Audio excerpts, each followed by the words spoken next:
Hi, Lawana. How are you? Hi, Oprah. Doing well. How are you doing? It's so good to have you here. So, Lawana, we're talking about your book today, obviously, and I'm showing that on the screen right now. But before we jump into the book, I want to talk about your business. I want to talk about how Lawana got to become the CEO of Tacit Growth Strategies and the Intrapreneur Network. So, tell me about it. Yes, ma'am. So we got started. Tacit Growth Strategies got started 4 years ago, and I tell everybody the reason why I started the company because this was probably like my sixth or seventh venture. This wasn't my first time, going into business for myself. But this was the first time that I decided to go into business for myself and own the business 100%, not have a co-founder, not have a partner. And what ended up happening, the reason why I established the business is because at the time I was working at a school district and we were having a lot of success. The school district is a smaller district in San Antonio, Texas. And, it's primarily Hispanic, Latin population and very rural area. And so the school district was used to just not getting grants. They were used to not getting funding support. And when I got hired on by the superintendent of the district. He created my position. He said, "You're going to come here and you're going to make the impossible possible." And that's what we did as a team. We built a fantastic team at the school district. I was so fulfilled in the work that we were able to do because we were bringing in millions of dollars to the school district in, I think, 3 or 4 months of me working there. I had just started. We were already very successful as a team. And I tell people that because when it came to I got to the point after 2 years where I said, you know what, I need to start my own business so that I can be a little bit more effective for school districts like the one I was working for. I noticed that unfortunately, most of our state reps, our congressional reps, they really didn't pay attention to the voices of leadership on school campuses. They were listening to the voices of people in the private sector. Because everybody was chasing innovation and everyone's chasing the bag, as they say. So I said, I told myself, I said, you need to go ahead and start the business because if you start the business, you'll be able to lend the school district a whole lot more credibility and, be able to get them a whole lot more support. And so that's what I did. The school district, I was working with the Education Foundation there to help them increase their innovation scholarships for teachers so that they can get more funding for their classrooms to support whatever projects that the teachers wanted to have. So I started working with the foundation in that capacity to support the school district. And then I had another bunch of clients, mostly folks who were business owners downtown in San Antonio on the Riverwalk who wanted to give back. They wanted to put together nonprofits that were focused on different things like feeding the homeless, Right. taking care of women who are experiencing domestic violence, providing emergency shelter to families, women and children. So I had a lot of business owners downtown that were like, hey, I've been doing well in business for a long time. I want to give back. Can you help me do that? So that's why we really started focusing on impact investment because that's what we were doing. We were developing scholarship funds. We were developing, endowment funds.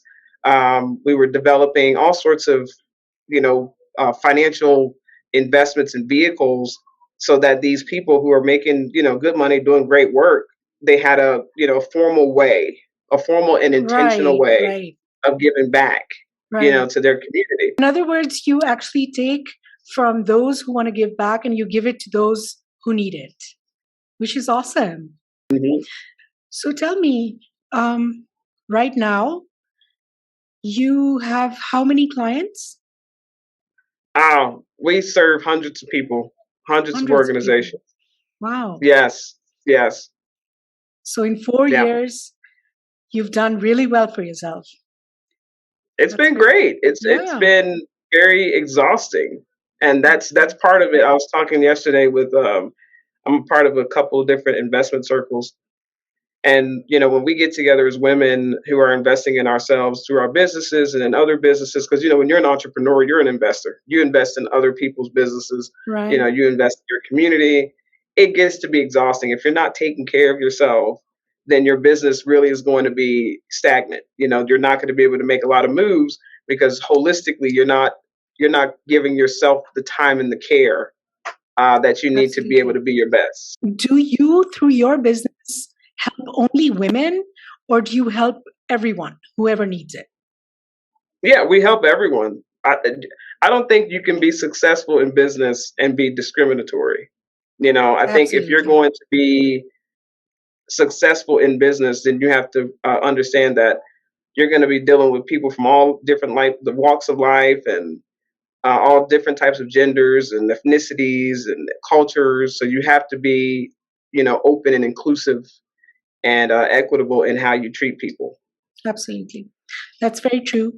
And tell me, your book was recognized by Oprah. How did that happen? How did that come about? Well, Tacit Growth Strategies was featured in Oprah Magazine and Intrapreneur Magazine. I want to say when we established the company in 2018. So in Wow. 2018, we were featured in O and Entrepreneur.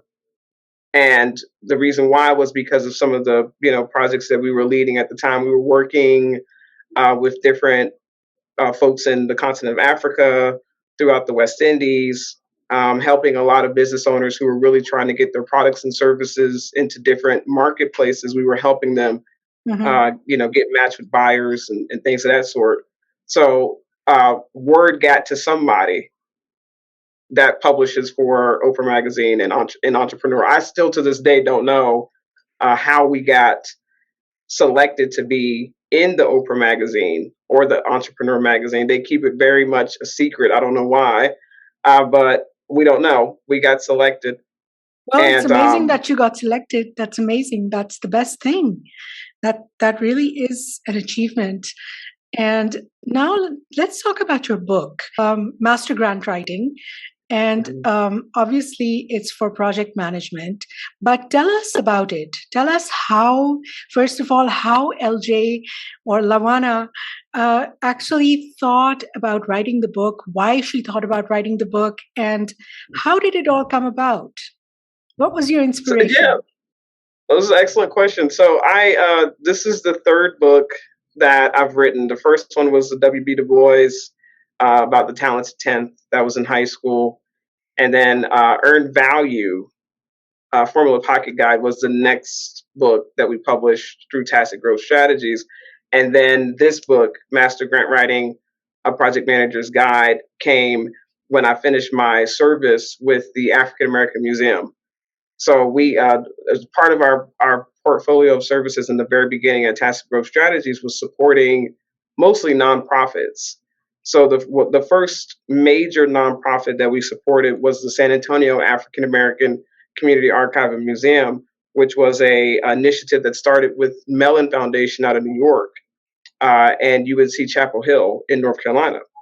And so from that initiative, we essentially made this the founding community archive and museum in San Antonio, telling the story of African Americans and just how diverse African American identity is in this particular space. It's not like, African Americans that are in any other place. There's a lot of Mexican history and Lebanese history and German history that's interwoven and interconnected Mhm. into the African American identity here. So we wanted to tell the stories and really bring dignity and visibility back to people here in San Antonio that might identify as African American, because we saw that as a problem. A lot of people here don't freely identify as Black.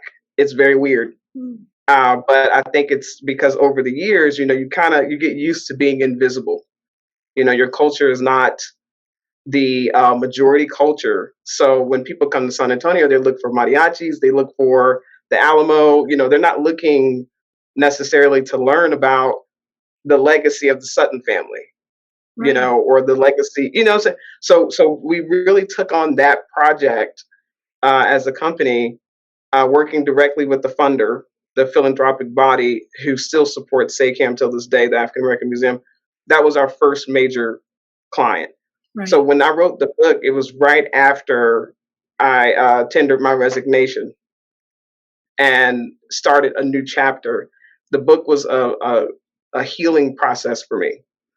That's the reason why I decided to sit down and write it, because it was an opportunity for me to remind myself of why I do that type of work, because it's so exhausting. People think that grant writing is just about writing, but what they don't understand is that it really takes a true system buy-in to be successful in your grant writing endeavors. And I went through so much in that short period of time where I felt like I was fighting every day, fighting people I Mm. wasn't supposed to be fighting, trying to explain to people the importance of their legacy, trying to bring dignity to spaces that people just were used to fighting and operating at the lowest level. While we're on that topic, I want you to tell us a little bit about, obviously, I'm going to show the table of contents and everything of the book on the screen right now, but I want you to tell us why somebody should buy your book. Why should they go for your book as compared to other books with the same title? Grant writing it's a misnomer. It's not writing. The writing is probably 5% of the entire endeavor. It's about putting your board together. And I think that the book it's a quick 90-minute read. To me, it's a game changer, because when you start the book, you get an example of how someone could just not be considered for a grant. Like, you get an upfront example, you get introduced upfront to something so simple, but it's the reason why a lot of organizations don't get funding. Now, that's And then very important. there's another example in the book too, where I talk about the technology. So we talk about digital parity, the digital Mm. divide, and we talk about open source and how powerful. With SACAM, we use a lot of open source software.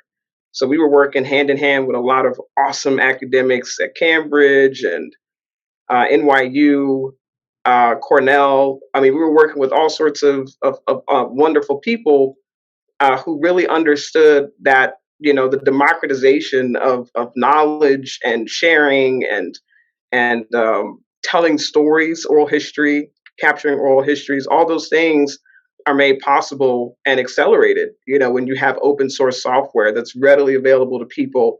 Libraries, we used to use the library systems and things like that all the time. So I talk about that in the book. And I Mhm. talk about, at the school district, I have an example in there about the school district where we were going after technology grants. But the technology grant was about matching one child with one device. And I talk about in the book how that was folly.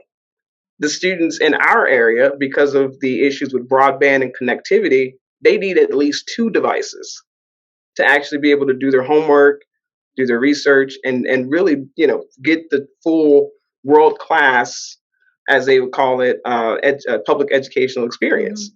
Right. Not one device, but at least two.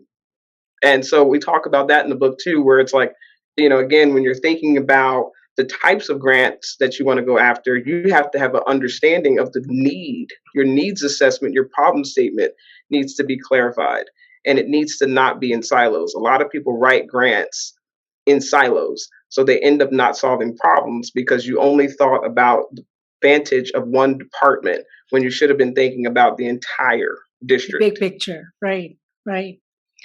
So So, we talk about that in the book. okay. Okay. That's great. And tell me one thing that that people usually do so that they don't get grants. Can you tell us one thing for our viewers? What? Follow up. A lot of people don't follow up. A lot of folks, they submit an application, they get rejected, and they leave it at the rejection. They don't follow up with the grantor to ask them, what specifically, how did you score me? Did you score my application? What did I score? What's the feedback that, the other evaluators that might have scored the application as well? What are some of the comments that they left?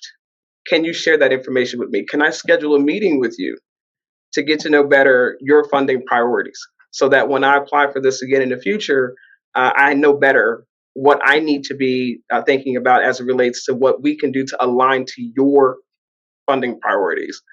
A follow up. Most of the Excellent. organizations don't do that. Right, right. So before I end this, before we go, I want to ask you, um, tell us who is somebody who is going to fit into that box of someone who can get a grant. Who can get a grant? Who is usually eligible to get a grant? Normally, it's going to be an organization. You don't have to have everything together.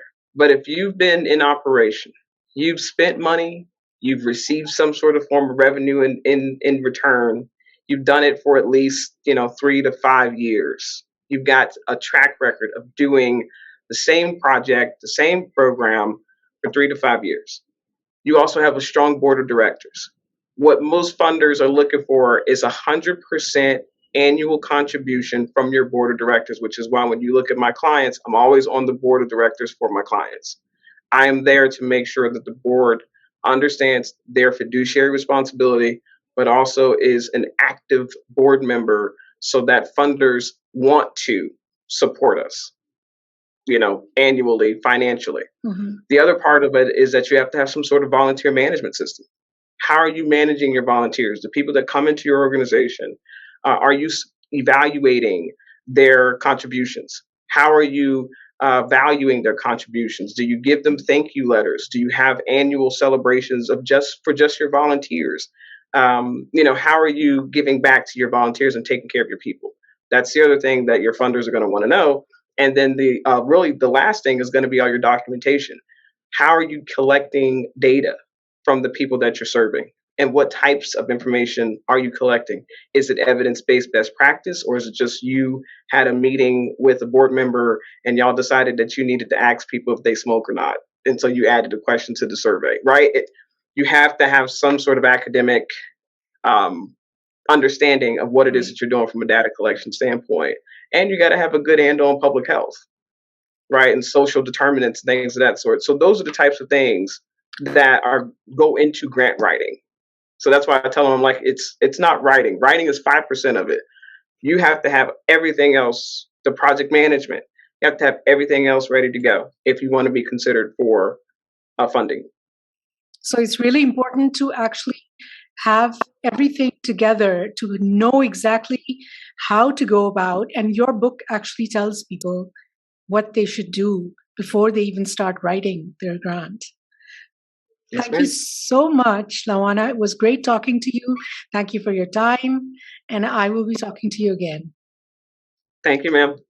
Thank you. Bye-bye. Bye.